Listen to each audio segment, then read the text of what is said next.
complained about the font? Or the size of the type? or- I know I had my crew set at 155.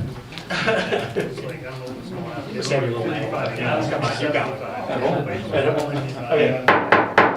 6:30, call the meeting to order. Certified compliance with the open records law? Yes, Mayor. Roll call, please. Councilmember Gillis. Here. Councilmember Hayden. Here. Councilmember Hooker. Here. Councilmember Raisler. Here. Councilmember Schofield. Here. Councilmember Weisenbeck. Here. All six present. Next, we'll have the Pledge of Allegiance. Pledge of Allegiance To the flag of the United States of America and to the republic for which it stands, one nation, under God, indivisible, with liberty and justice for all. Next, would somebody like to make a motion to adopt the agenda? So moved. Second. We have a motion and second to adopt the agenda. All those in favor say aye. Aye. Opposed say no. It's adopted. Next, we have public comment. If anybody from the public would like to make a comment, here's your opportunity, whether the issue's on the agenda or not. All I do is hope that, would you please identify yourself for the record? The floor is open for anybody who would like to speak. Oh, I have. Sure. How do you get a hold of your councilman if they're not in the phone book and you don't have their cell phone number or anything? Call city council, or call city hall, And then they'll give you the number? or they'll get you in contact with somebody who's. It's actually on our They website. should be It's on the it's in there? website. She doesn't I want don't do it. the computer. Okay. Oh, I don't do that, so. call and when city I- hall and they will give you the number to contact. And then when I call their cell phone, will they answer it because it'll be an unknown number? I have no idea. Can My public number happens to be my landline at home, which I have Yeah. voicemail on. If somebody Yeah. calls, The if somebody calls, landline. I have a landline yet with voicemail, Okay. and that's my public number, so I don't But know. what if they don't have one and they just use cell phones? Well, most people with cell phones take voicemail on it. Yeah. I mean, is there anybody up here that doesn't? If you get a voicemail, you would, you know. Oh, I always return my voicemail. do ya? Yeah. Okay, well, I don't know, I just, Okay. stay in. But if there's the city clerk has a contact number for everybody, the one that everybody likes to put, so that's what you need to get from her. Okay, thanks. Okay, anybody else? I'm Julie Bauer, and I just want to remind everyone that we still are hoping that the dog park issue does not put it close to that residential line up there, that if that park is developed, it's developed as a park for all people, with the dogs way back in the forest if possible. Okay. Anybody else? Oh, and just a note, obviously I look pretty lonely up here tonight. Somebody had to take a trip for his 30th anniversary, and somebody else was off this week too. So I also appreciate the fact that Superintendent Gillis is wearing the hats tonight, making sure the minutes get done and everything on both sides. Obviously, Matt, we appreciate you helping out with that. So, okay, any other public comments? Hearing none, we move on to scheduled appearances, which we have none. We have the consent agenda. The following matters may be acted upon by the City Council utilizing a single vote. Individual items which any member wishes to address in greater detail as a separate item on the regular agenda may be removed from the consent agenda upon the request of any council member. We have the minutes from the regular City Council meeting from August 24th, 2022. Bartender license for Alyssa D. Berg for Bodie's Saloon and Lexus A. Comedy for the Durand Travel Stop. Also, a picnic license for St. Mary's Assumption Parish Fall Festival at 911 West Prospect Street, Durand, for Saturday, September 24th, 2022.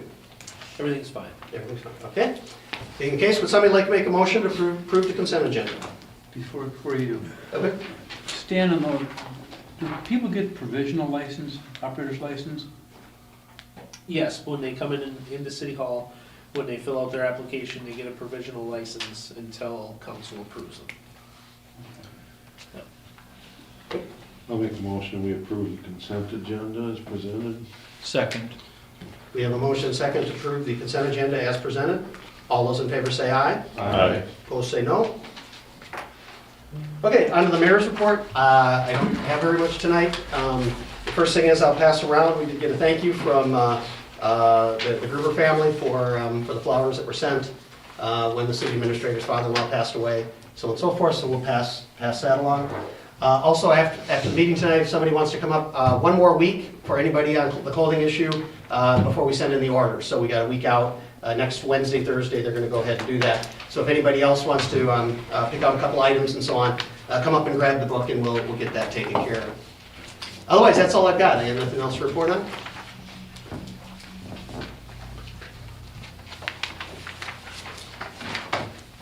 Okay.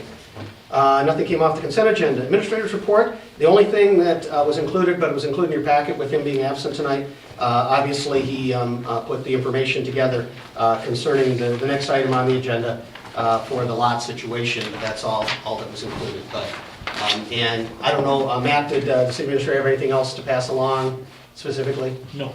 Okay, that's it. Okay.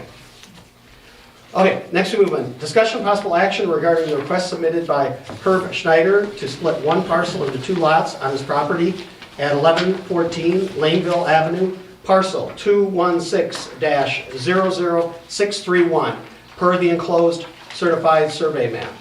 Everybody has this included, and it shows where the lot split. This went in front of Plan Commission, and they have forwarded it on to us. So what I'd like to do is, if Mr. Schneider would like to speak for a few minutes, just explaining what you're doing on the map, and then we'll go ahead and I'll talk a little bit about what the Plan Commission did a week ago tonight. Basically, I purchased the house, remodeled it. It's a 2-bedroom, 2-bath, and it had almost an acre lot with it. I divided it into a half-acre lot separate, which is connected to my house, which is on the backside. So I'm going to use it as a driveway, place to maybe, I got a yard shed back there, stuff like that.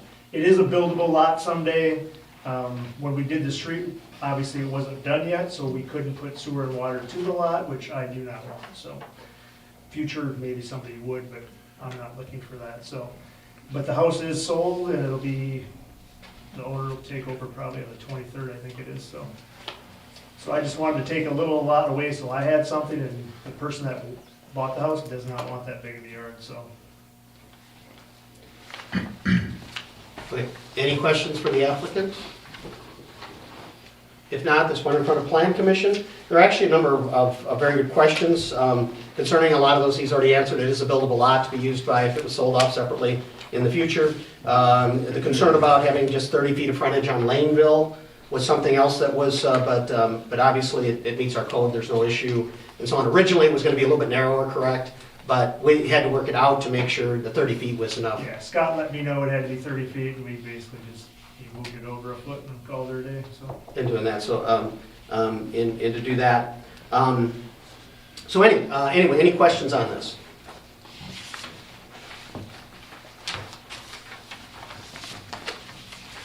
I'll make the motion, we approve the parcel change. Is there a second? Second. We have a motion second to approve to the splitting of one parcel into 2 lots at 1114 Laneville Avenue. Are there any more questions?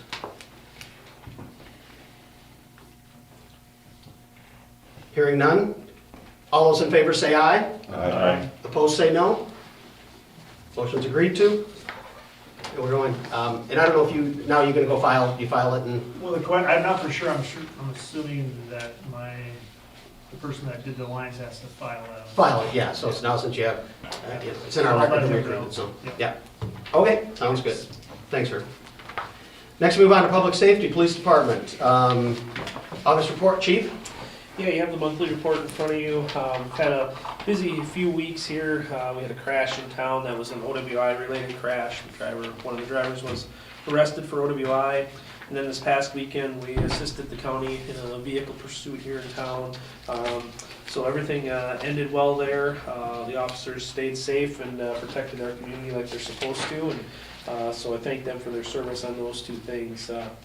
Also, I received a message from a former high school classmate. She was actually down at Tarrant Park hanging out with her 2 kids, and she sent me a message and said, I just had one of your officers stop by and started talking to my kids and handed them a badge and just kind of, it absolutely made their night that your officer stopped and just hung out with our kids for a little bit, talked to them, gave them a cool little sticker. So that was Sergeant Shellhorn, so I called him right away and thanked him for that. But I just wanted to also let you guys know that this is stuff that the officers are doing out there that a lot of times people don't see it. If I wouldn't have gotten that message, nobody really even would have known about it other than her. So I appreciated her reaching out to me so that I could reach out to John and just let him know that we appreciate him doing that as well. So Thank you.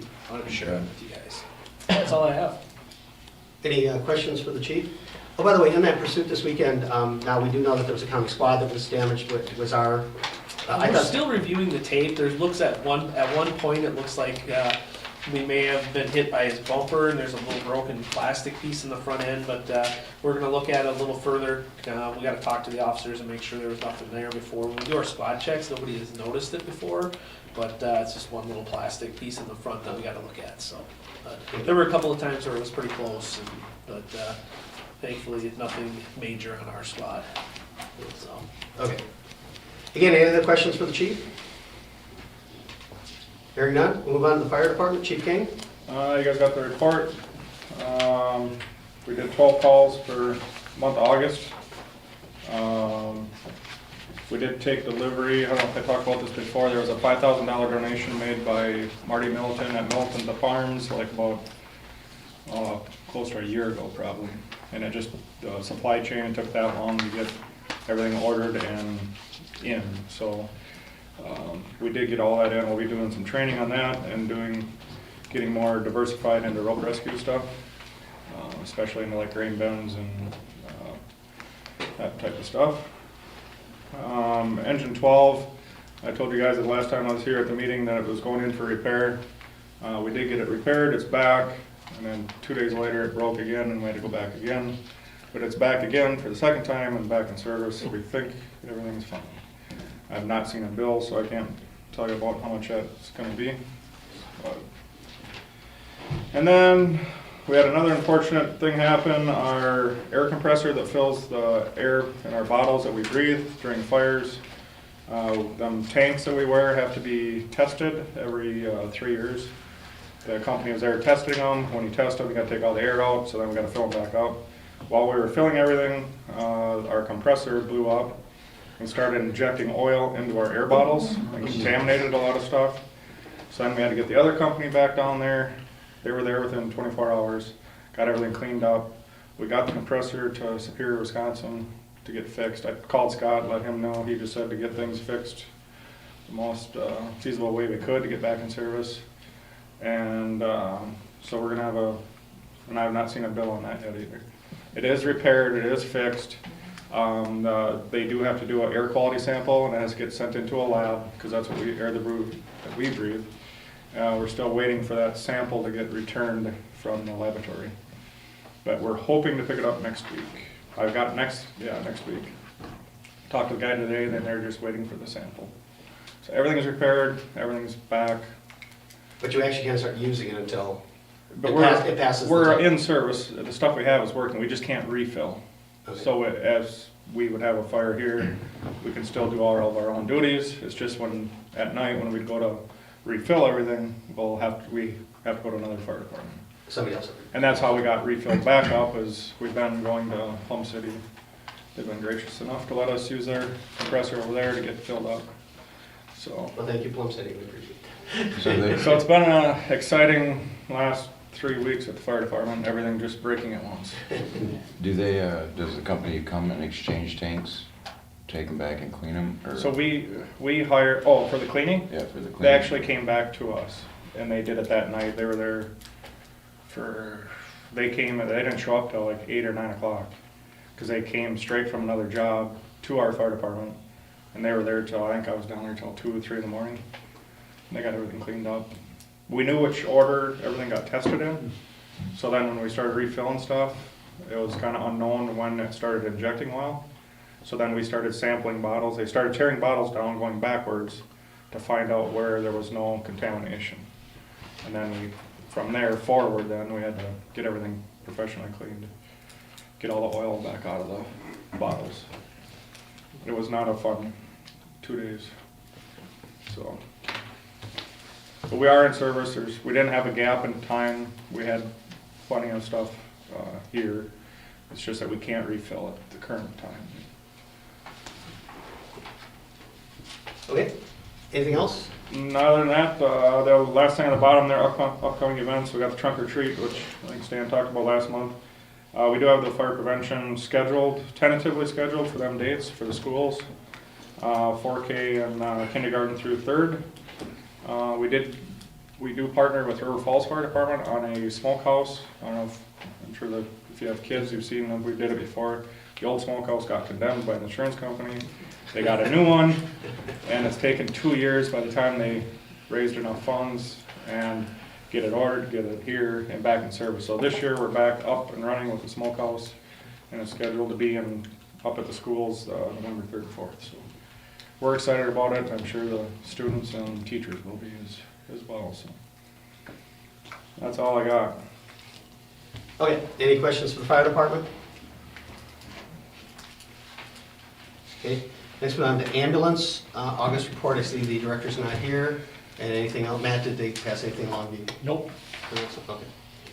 Okay, public works engineering, engineers report. Russ? Yes, good evening. Update I have is status regarding the Madison Street, Wisconsin DOT bipartisan infrastructure law grant application. We submitted early in the year. Based on our discussions with the DOT, all the applications that they received have been scored. They will release the list of funding communities. They're telling us by the end of the month, end of September. So hopefully we should hear something regarding that grant application. DOT also mentioned that they anticipate another solicitation. So for some reason you don't get funded, you'll have another shot at it to resubmit from what we're hearing in terms of the funding availability and having another solicitation for the same grant program. So if you are funded, the DOT expects to get out what they call to all the communities that receive funding, the state municipal agreement for execution sometime by the end of October. So, and again, it's a 23 through 26 program. So we'll keep you updated as soon as we see the list or receive something from the DOT. Sometimes the community receives something before they post the list on the DOT website. We'll continue to monitor it. And that's all I have under the engineer's report. Okay, any questions for Russ?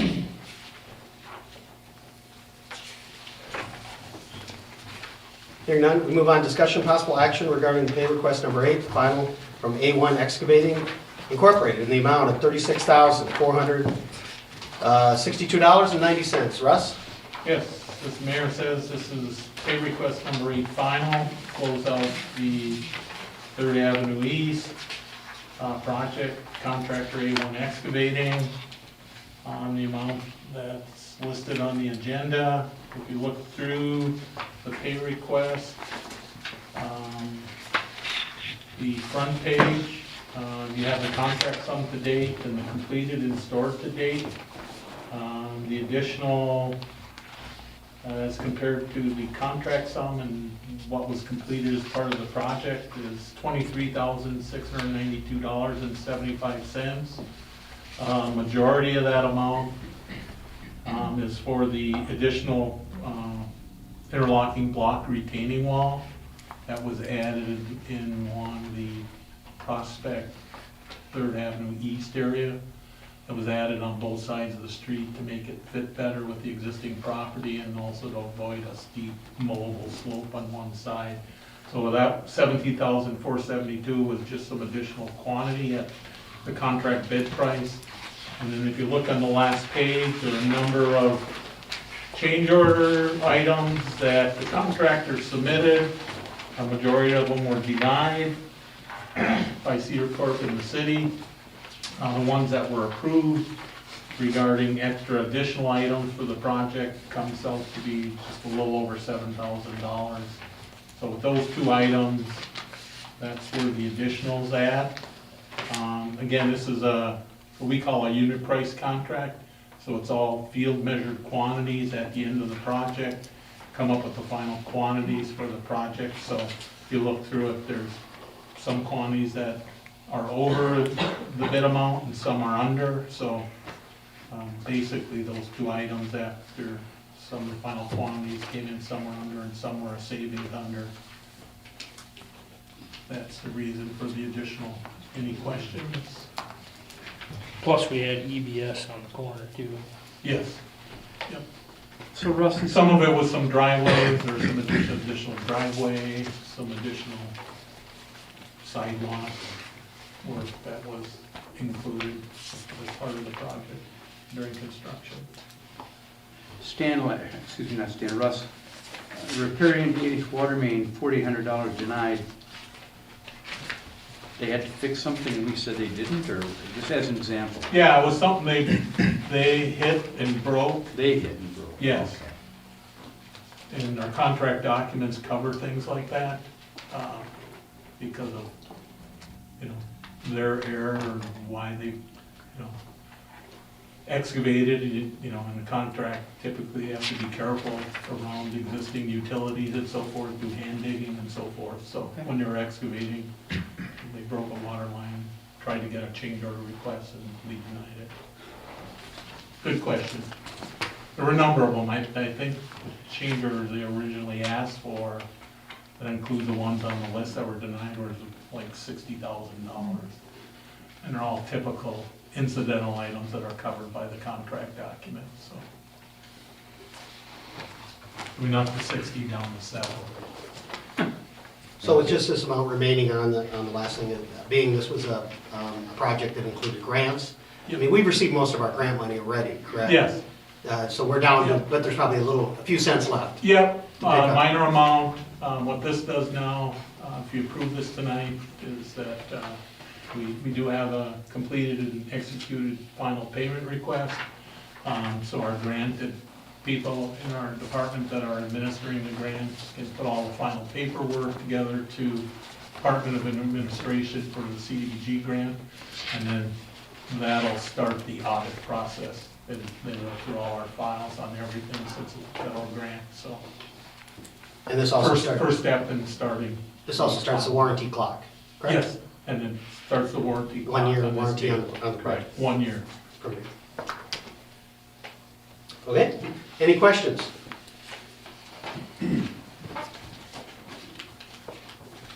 Hearing none, would somebody like to make a motion?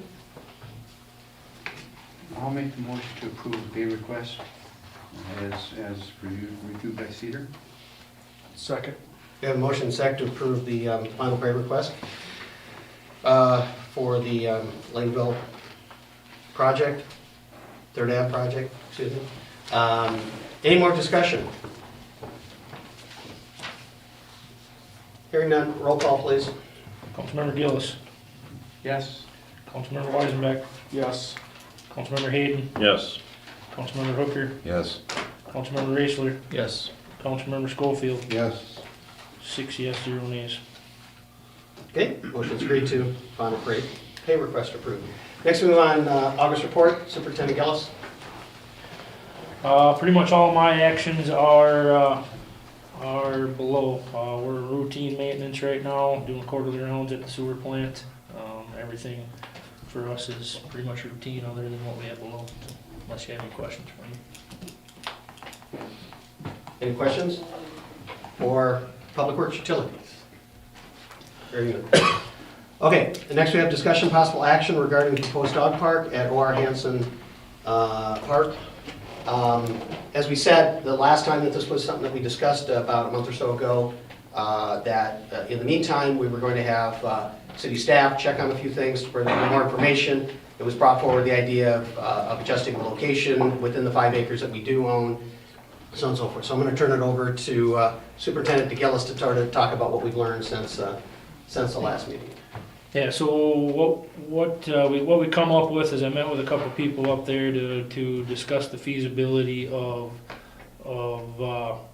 logging that off, clearing and grubbing the stumps, hauling that away, and essentially grading it and seeding it down to essentially prep for a dog park. The parties that I'm talking to have both said that basically the price of that wood is pretty bad right now because it's just pulp wood. They basically said to budget for about $15,000 to cut everything down, clear grub everything, and grade it and seed it down. That's basically what they essentially told me. So I would essentially add that to the cost of the park if you want to move it back there. That does not include extending the driveway back to the wood line. That would probably be another $4,000 to $5,000 to subcut gravel and add a 24-foot driveway to the back of the lot, and that does not include a blacktop driveway.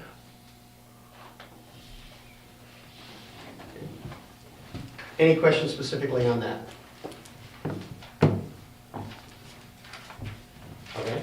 Anyway, so I'm going to start the conversation on this, and then we'll move forward about possibly. Just remember where we're at.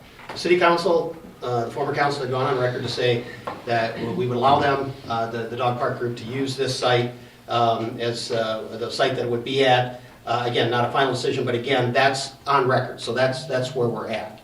We would have to have a motion to change that by this council if we were not going to include that site. Now, again, a couple things to look at here. Obviously, we've had supporters on both sides of this. People that obviously are for something else there, but not necessarily a dog park. And we've heard quite a bit about that. I've obviously talked to a lot of people in the last couple of months on this subject, and when I've been out in public. And I've heard everything from, and these are specific things that citizens have come to me about. Somebody who's against the dog park because it's not because it's a dog park, because that's some of the last usable land in town that we can put a housing development in, and we need housing. I mean, that's, I had another citizen, again, somebody who does not live next to this property, but said, we got too many parks right now anyway. We got Memorial, we got Tarrant, we got the one on the river, we got this one here, so on and so forth. He goes, and when he was speaking to me, he just said, we got too many parks. And he said, nothing against dog park, nothing against anything else. He said, I just think we got too many parks. So again, there's a lot of opinions out there as far as what can be done. Now, I'm going to tell you this just to in full disclosure, so on. If the decision is made, that this council decides to make a decision to change that we would exclude the O.R. Hanson property as a potential site for it. And then to let you know what I'm going to do following that is then I'm going to direct the city administrator to contact the Durand, Arkansas School District about returning that property. It says if a vote is to change it, to give it back to them, and then they can sell it to a developer or whoever they want to sell it to. And it would be up to them. But as full disclosure, that's what I said. I'm going to direct him to at least make the contact. Again, final decision comes back to this group, whether we want to do that or not. But again, if that's the decision, I'm telling you what I'm going to do is to direct the city administrator to go ahead and start those conversations. And obviously, we would have to have an attorney and everybody else go over that, and so on and so forth. Anyway, so that's what I have to say about this. So as far as if there's any other council members that have questions, anything Matt can answer, a little bit about the costs. One other thing we were talking about, estimating what it would cost to, if we put and again, because everything we've talked about is gravel so far, but if we talked about doing blacktop, or if we talked about extending that road and so on and so forth, to those costs. If anybody has any questions about those, opinions or whatever, the floor is open for those things, so. If the Hansons donated the property for a park, can the school or whoever ends up with that property, can they? No, the Hansons, or whoever actually, it was to my understanding was actually, O.R. Hanson was the ag instructor Yes. or something, and then that was, it was named after him and so on and so forth. That was supposed to be used as an ag park for the school district. Okay. When the school district sold the rest of the land, That's when the school district made the decision to give 5 acres to the city. And then, of course, we read the deed up here, which basically says it has to be used as a park, if you're not gonna use it as a park, and then it reverts back to the ownership of the school district. School. But as far as specifically uses the word park, I don't believe that, and if anybody else can say that I'm incorrect, that's fine, is that the definition used of park didn't come in effect until the transfer of the 5 acres of land from the school district to the city. I don't know, I mean, if you go way back to meeting what the, you know, what the Hansons or the people that were around that at the time, unless somebody's got some further information on that. That's what was on the deed in 2003. Yeah, and that, but again, yeah, you're right, and it was, but again, it was that specific time.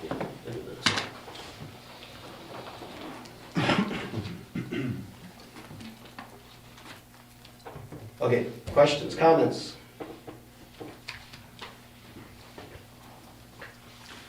I'd be in the group of people who feels that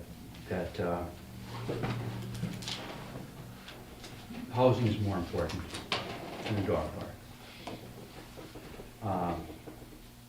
And it's been sitting there for how many years, and I guess nothing brought it up to the front until this request, which is requiring us to do something. When I was elected mayor 11 years ago, I remember the first couple budgets that we dealt with, there was always like money sort of set aside, $10,000, $20,000, it's with the idea of, well, the first thing you do if you're gonna put a park there, you gotta build an entrance. And then after about 3 years, that money even just disappeared because it didn't look like we were doing anything, because for the amount of money that we were putting aside every year, at least saying that we could possibly do that, and Matt, you remember, of course, we used to have a little bit of the budget for it, with the idea that we were gonna do something there, but then that money gradually disappeared when it had other purposes, because it didn't seem like, because it was probably not only that money, but it was the other money on top of it that was gonna have to be spent to actually develop a park, correct? Correct, yeah, it was gonna cost us $60,000-$80,000 just to get a storm sewer up there and a road built in there. Seemed like we would try to budget a few $1,000s a year for that, but then throughout the year, we ended up spending that on other needs instead of that. And then, once you look at on top of playground equipment like you have over here in Memorial Park's like $100,000. So when you start looking at the cost of playground equipment, when you start looking at a lot of that stuff, we just realized that it was not financially feasible for the city to embark in another park. And I think that some of that also had to play in that it wasn't a priority for the city to spend the dollars there because the fact we have other facilities that meet those same needs. I mean, I don't think that's, Have we chatted with the school to learn their intentions if it would come back? not officially, but, you know, the general feeling we got is that that they really have a big use for it and so on. That site was talked about at one time, ball fields. It's been talked about a number of different things. The only problem was with some of those things that wanted to be happened, the 5 acres just isn't enough to have ball field plus the other infrastructure, parking, and those types of things. So the discussion was that that always came up was, well, you'd have to talk to one of the neighboring landowners to possibly purchase some more land and so on, and that was the case. Because right now, of course, we do have the right of way and that road that is plotted in, that comes off of Grant Street. The other idea was that if you bought some more land, you could make it a little bit larger and come in off south, you know. But again, that would take a land purchase, so on and so on. And also, we would annexation, because once you get to the end of south, you get so far up there, you're going to the town of Durand, not the city.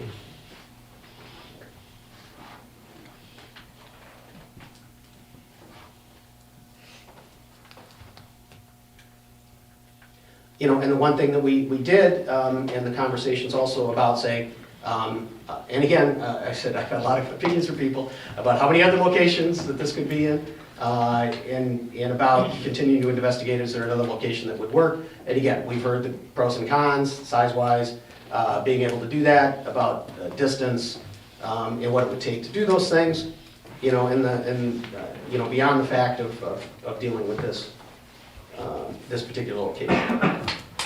I guess one of my thoughts is that I believe that there's quite a bit of money to be raised yet to make the dog park feasible. is my understanding. So I guess part of my question is why we're needing to make a decision, at this point.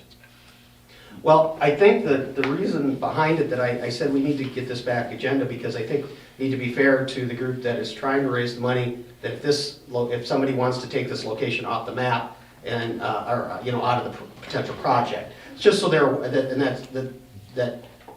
we understand the previous council went ahead and approved the motion they did, but let's clarify right now, well, if we're gonna take this site off, then we need to look at a whole different, to be fair to them. That's one reason why I think we need to make a decision. Because there's two things about it. I mean, they're specifically about saying to make a decision, it says, don't have a dog park there. But then the other thing about it is, what was I trying, okay, I was trying to say that, if somebody might be voting specifically because they don't want a dog park there, or are you voting on it because of the fact that you just don't want to park there at all? And that leads to the other question is, what we've tried to do is and it also to answer your question about the school district is, obviously before we would do it with the school, we'd obviously have specific negotiations with them to say, we turn it over on the terms that this is what we would, because technically at the end of the day, we can still sit on this land all we want. Well, and that's kind of where I'm kind of at where Mark is. I think, if you have a hierarchy of what is better for the city, I think, obviously more homes, building a tax base is, but if we just, end this today and say, we're not gonna, that's no guarantee we haven't even had any discussion with the school board to see if that is even an option. So by us saying we're not gonna proceed with it as a dog park, theoretically, the school board could want nothing to do with it, and so then here we are just with it sitting vacant again. Well, and again, a lawyer would have to explain this. If we went in the situation of saying is that we go back and read the deed says that if we make the decision, we're not gonna move it through with any sort of park there, and it goes back to the school, if they don't want it, then I'm assuming we're free to do what we want with the property. And again, we would need a legal opinion on that once, and we won't pay for that lawyer until we need to. Since we don't have someone on staff, we have to pay by the hour. Again, we wouldn't spend that money until we're in this It's my situation. understanding, no, there hasn't been a formal meeting with any. Not a formal meeting, no. But there's been some Conversation. Sure. Conversation was favorable. Yeah. Why would they not want to do it? I'm not saying that, I'm curious what I'd love to hear their thoughts. I would assume it would be a moneymaker for them. But then I don't know what a school district, are they allowed to? Oh, they've They all bought and sold that means land within an hour, Sure. within a year. That's been done. And then, I forgot about that. and the rest of the property that was originally part of the OR That Hanson was thing, sold originally. that was sold off to private Yeah. individuals, and I'd have to answer, I don't know exactly what happened to that money or how that goes, it just goes into the school general fund, I assume.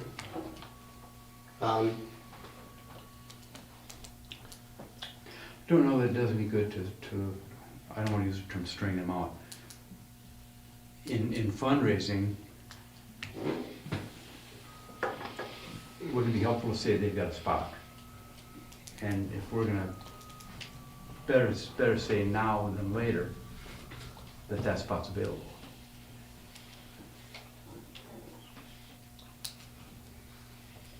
I think with the added cost of putting it back to, I don't know if appease is the right word, appease the neighbors to get it away from their property a little bit causes some problems. And I think the housing issue, I think that's kind of where I'm at. I would use it more as a housing development and if that. And I have a goes. surprising number of people over the last few months that have come up with this conversation, and a few folks that were a little bit of a surprise, some that weren't.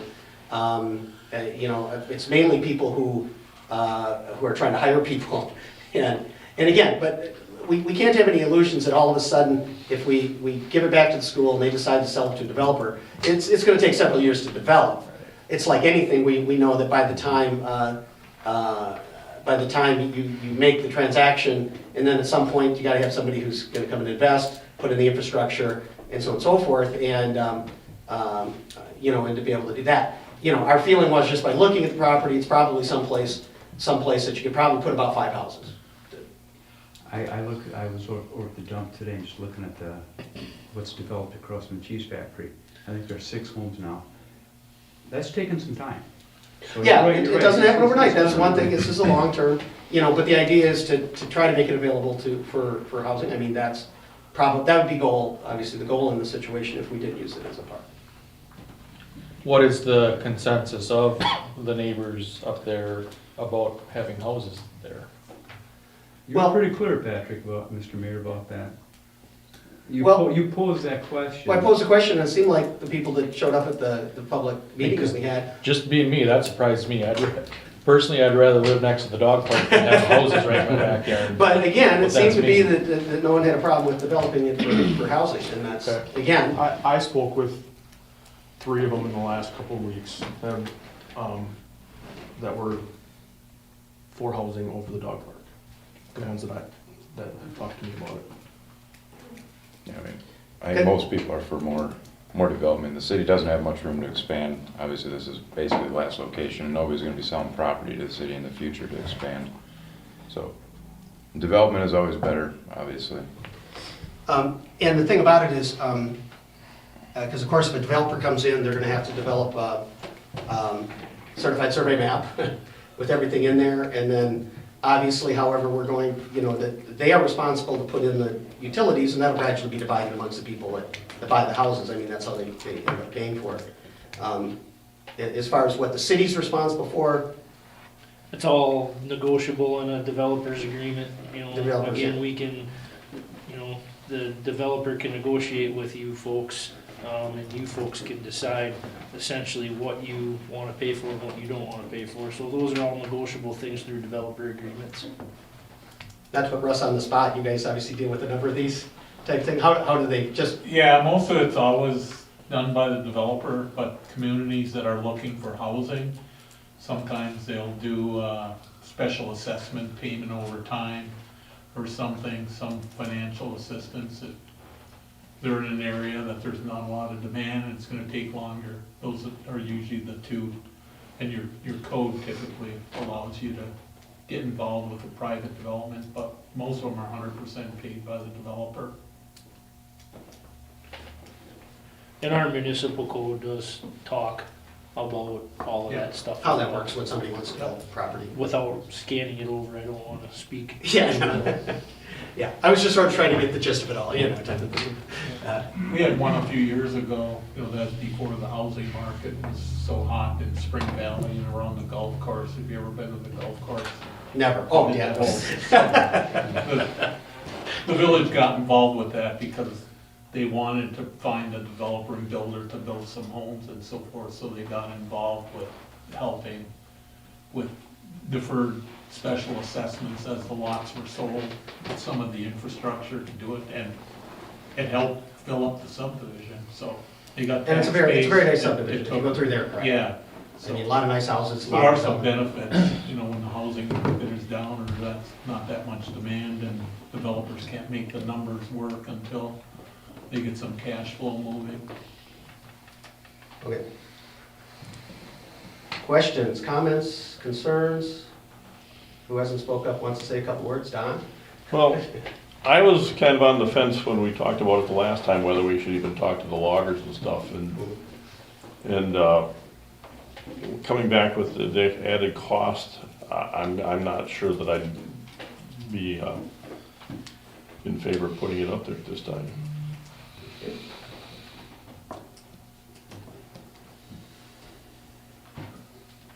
I will say one thing. I know Ms. Bender said that she had a lot of people say that are very for the dog park. I've been talking to people when they've been walking their dogs by my house. I'm a dog owner. I have a little dog that thinks he's a big dog, and it's a little aggressive towards other dogs. And it's 3 to 1 the people that go by my house that walk dogs that they won't use the dog park. So and I'm asking actual dog owners as they're walking their dogs. So. By the way, I'll vouch for Councilmember Hayden walking his dog. He does walk by my house too. Every day. Okay, that being the case, any more discussion? As I said, if it is an actionable item on the agenda tonight, if somebody wants to make a motion, and I will go ahead and open the floor if somebody wants to make one. I'll make a motion to exclude the Orr Hanson property from consideration for the dog park. And I'll second that. We have a motion and second that we would, and again, Councilmember Gillis, would you please repeat that one more time? Councilmember Gillis made a motion to exclude the O.R. Hanson Park from being able to be used as a dog park. And we have a motion and second. And seconded by Councilmember Hayden. Okay, so we do have a motion and second on the floor for any further discussion. Now remember, as I said, if we decide to go ahead and do this, at that point, I would instruct the city administrator to go forward with conversations with the Durand, Arkansas School District, and obviously have city staff, the city administrator, and so on and so forth, meet with the dog group to look at the path forward concerning that if this does pass. Okay? Any more discussion? Hearing none, all those in favor say aye. Aye. Opposed say no. No. Okay. Being a split vote, could I get a roll call vote, please?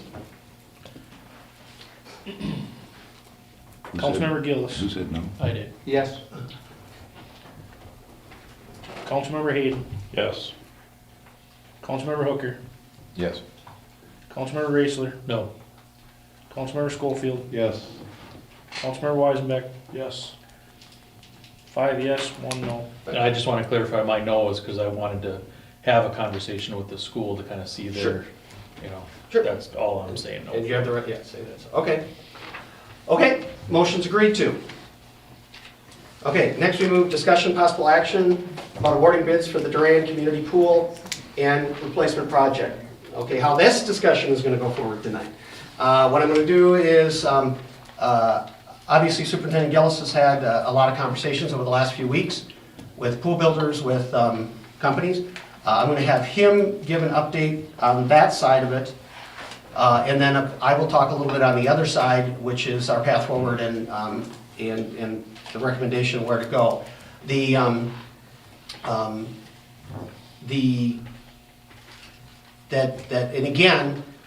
Again, we have it on the agenda, we could make a decision, but again, we'll see where those are at. So Matt, if you want to take over and talk about what you've learned in the last 2 weeks.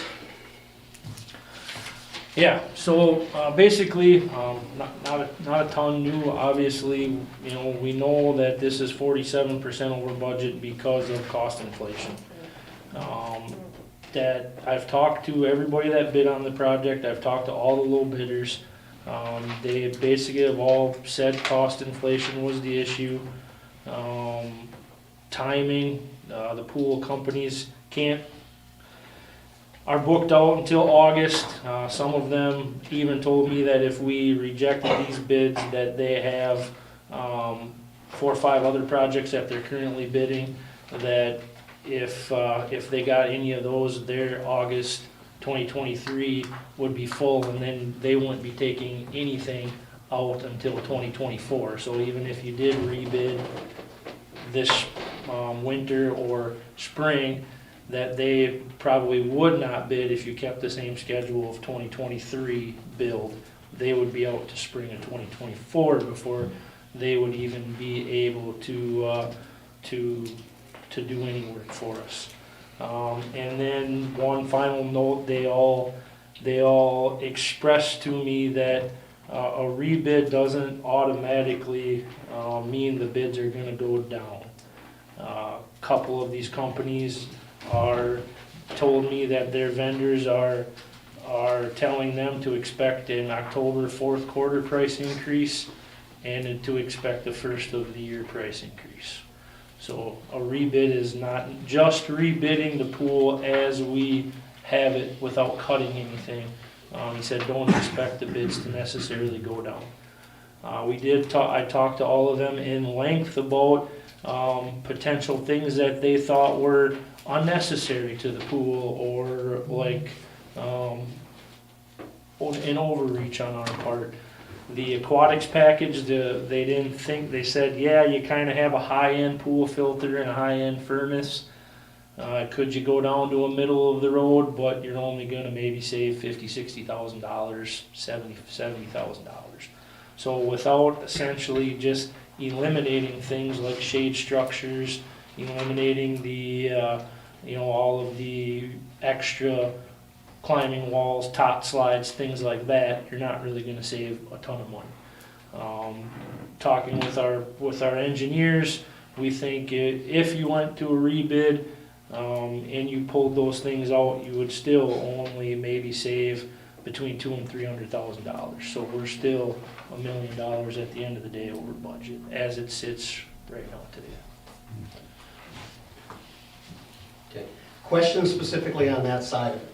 The other thing too is mentioning that the one thing that we have heard from contractors, not just bidding pools, but bidding any project, is stuff like liquidated damages are sort of going away because they can't control it, so they're building in, pretty much saying 30 days, 60 days, 90 days, whatever that is. And I have heard this specifically from contractors out there. And again, these people aren't the pool business, they're another type of contracting. And I don't know if you want to touch on that. Correct. So we talked about ways through our, through our bid process to what could have saved us money, how to maybe bid it out differently. We had a $2,100 per day liquidated damages assessed on this project. Talking with the people that did bid, and I also talked to people who did not bid, who were not even considering bidding this project, just construction companies that I'm aware of.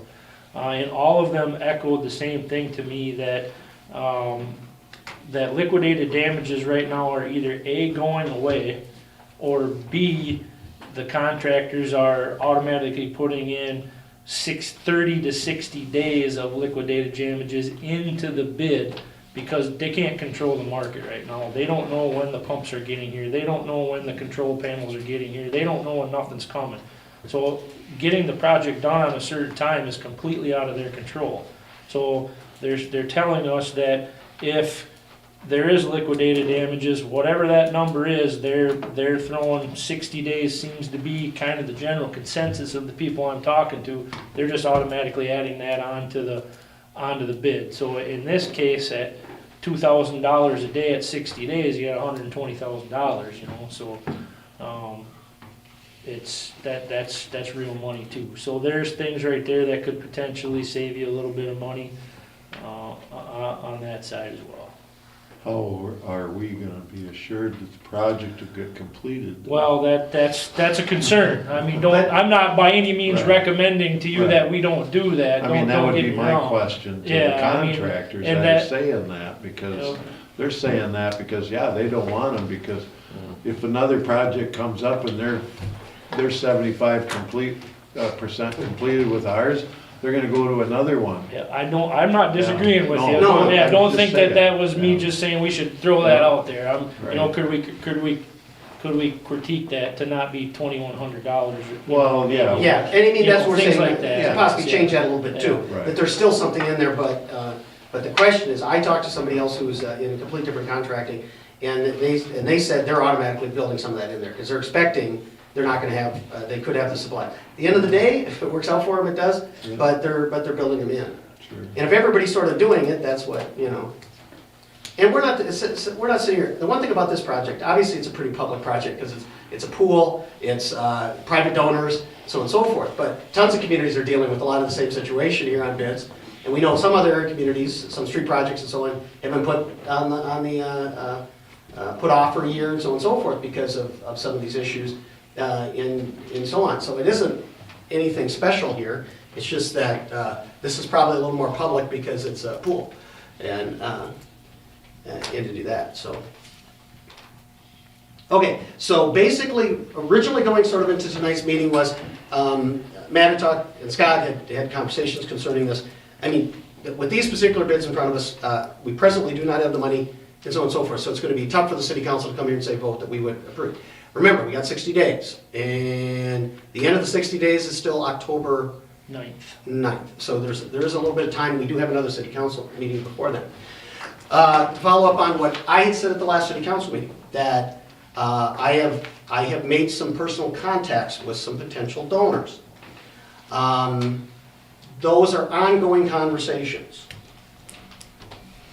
When you're discussing with somebody who's a major donor, overnight decisions really aren't made. That's very difficult for them to commit. But based on some conversations that I've had, some contacts I've had in the last 24 hours, and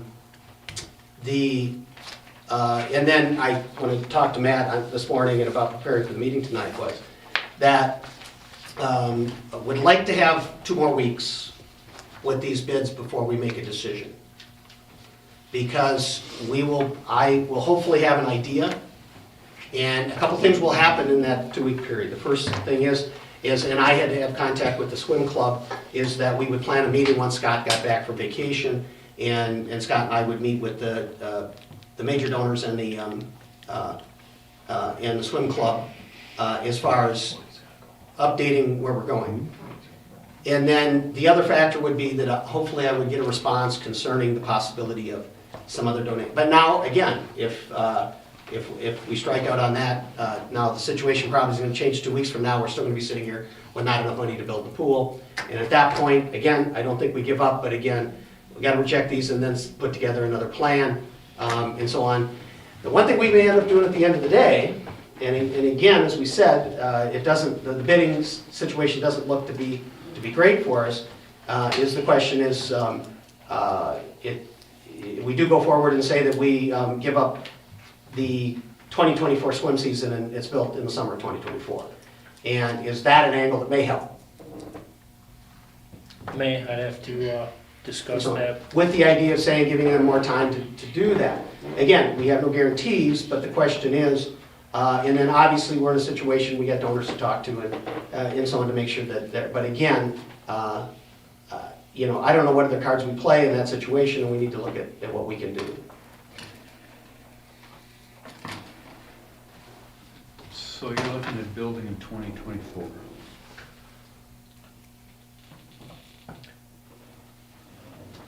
If these bids get rejected, you're probably not gonna be able to build until 2024 is what I'm hearing. Because So if these bids get rejected, that you have in front of you right now, and you reject them and then you go to a rebid, you're probably not gonna be able to build, from what I'm hearing from aquatics people, until 2024, as they're all potentially booked for 2023. Yes. And so if we accepted these bids, we'd build spring of 2023. If you accepted the these fall, bids, yeah, the fall. schedule is to start August of 2023. Now, staff will never recommend you accept something that we don't have the funds to pay for yet either, so. But there's no guarantee that if you rebid, it's not gonna come in higher yet. Correct. There's No we've been given no indication. I think we should expect the bid to go down. Correct. Especially in the present economic. Will this pool take another year? If I have to answer that question right now, I'm leaning towards no. Potentially, could we do, say, January, do a rebid? Because obviously, one would assume all these companies aren't gonna have jobs in August, if they're all bidding generally on the same projects. Could you rebid January? What is it, a 90-day process for the bidding, generally? Generally, it's Usually about 60. about 30 days. Oh, 30 days, okay. I mean, it's So could you rebid usually for 30 August? days after it goes in the paper. Could you rebid for August of '23 and then the spring of '24 as well? Yes, you could put a schedule together that said they could start in August of 2023 with a substantial completion date of whatever you chose. So if you wanted to choose a start of 2023 and an end of September. June, July, September of 2024, you can pick whatever end date you so choose. And that would give them more That would give them the opportunity to start in '23 or start in spring of 2024. And I think that with the present bidding environment, that we're gonna have to open that up as a possibility. Because again, as we said, and after your conversations about people, if the rebid process comes up about starting that early, probably not gonna happen. It would be, most of the work would be done in 2024, correct? Yes, that is what I'm hearing from the companies.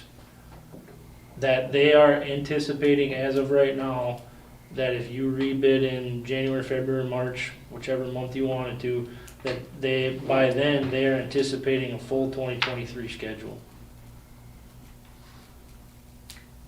But still won't make the bids go down. It could not, You there's still- no guarantee that Right. it'll make them go Yeah. down. Odds are it's gonna potentially be more money, even even if you push it Yes, out. as from what I'm hearing, yes, the odds are that the bids could, if not would, go up. And what I'm saying is, from my standpoint, the conversations that I've had in the last 2 weeks, that it basically, I think, within 2 weeks, we could confidently say whether there was a possibility of some other donations or not. And that's the reason why I'm saying, let's not make the decision tonight, we'll put it back on 2 weeks, we're still within the 60 days, but at least find out. Yeah. And I wouldn't sit here and say that if I didn't believe there was a possibility, I guess. Because if I feel like this was a no-win, I would say, let's make the decision tonight, reject them, and start planning again. October, what was the deadline? Absolute is the 9th. Absolute's the 9th, but your council meeting's the 28th, so I would kind of consider that your end date unless you want to have a special council meeting. Okay, so we only have that one council meeting. Yes, before you that. only have one council meeting before the 60 days are up. So Okay. if you don't want to make a decision on the 28th, technically, according to our documents, you can go to the 9th, but then you're going to have a special council meeting. Okay. And based on my most recent contacts, a week or two should be enough to. Okay. Again, if I wouldn't have been told that as recently as 11 o'clock this morning, tonight I would be saying that we would probably reject and then let's go back to the drawing board and decide what we're going to go. But at this point here, I'm saying I think we need to take the next couple of weeks to try to see if this can and come together and see if we can get our ducks in a row to get there. And if there's a path to get this done. Okay? Any more questions?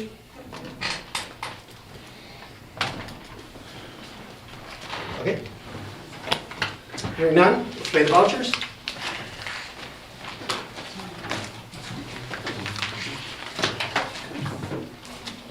Just a reminder, as far as upcoming meetings listed on here, the full council meeting on September 28th, the Public Works Committee meeting on Wednesday, October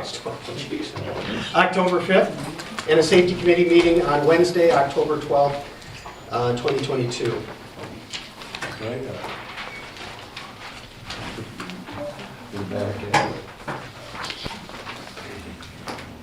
Curbside thing again?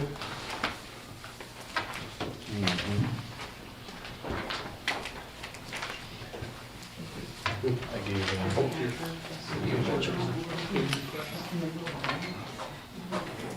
Just very quick. Will you be around tomorrow to sign that if Ron brings it in?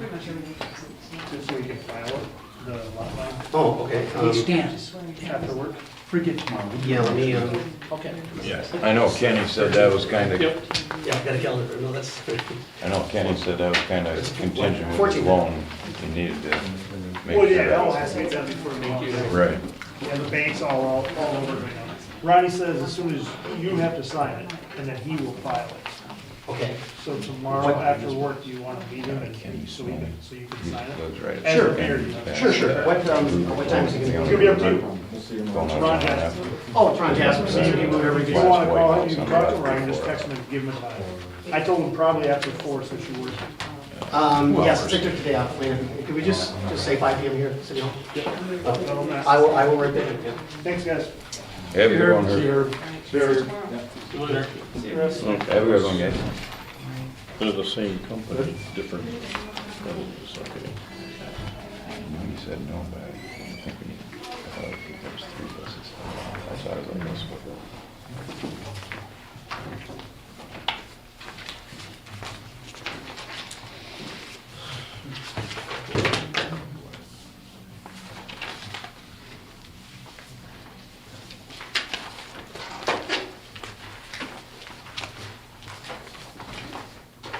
I couldn't figure out why she put this up. The application would say Mary's a copy, I never get a copy of that.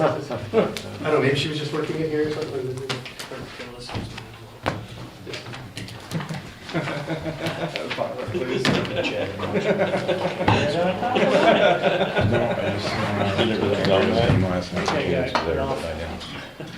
You can rewatch it too if I missed something. 100%. That's right. She has the best one. I know, But she you're was like- very, when I Seems took like Katie you to- Once they continue down, you should allow it. Well, that's it, and we've always usually tried to get so and so forth, but this is, Yeah, I'm sure it was tough. and actually, I'm good this weekend for the first time. Yeah, I think, I believe yes. And she's already- Girl, She's got me to help support her, that's what. Make a motion to pay the bills.